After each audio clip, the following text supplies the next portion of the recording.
So you can create an attestation for your SBOM that you can then go back and say, okay, this hasn't been tampered with either, because I think that's part of it as well. Because you want to make, going back to your analogy of your ingredient list for the vegan, you want to make sure that no one came in 3 months later and just scratched out something and then said, nope, we actually used this ingredient, and that, because they found out something wasn't truly vegan on something like that. So you can also do something along those lines. So again, salsa. So when we talk about salsa, what we're referring to is provenance and attestation, but I also want to make sure we address SBOMs as well, because to me, that's all of that combined. That's crucial to your supply chain security.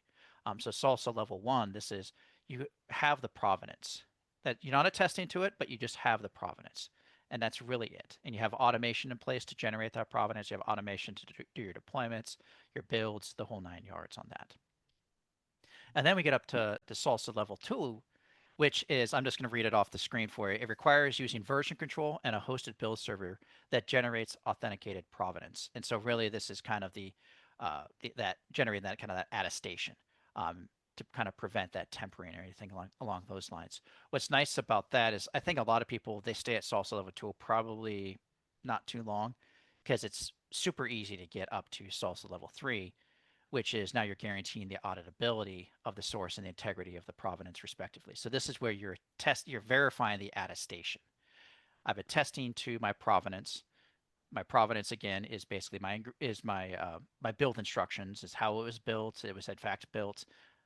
This is the artifact that I built, so that's the provenance. It's all the metadata that goes into that, and I'm attesting to that. And then salsa level 3 is I'm verifying that attestation right before, ideally right before we do that deployment.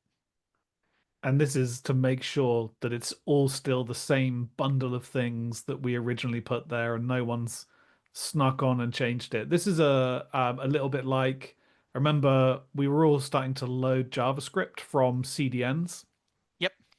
and they added a feature in where you could put a hash in the script attribute that would check that the file you were getting was the one you expected, hadn't been tampered with. Yeah,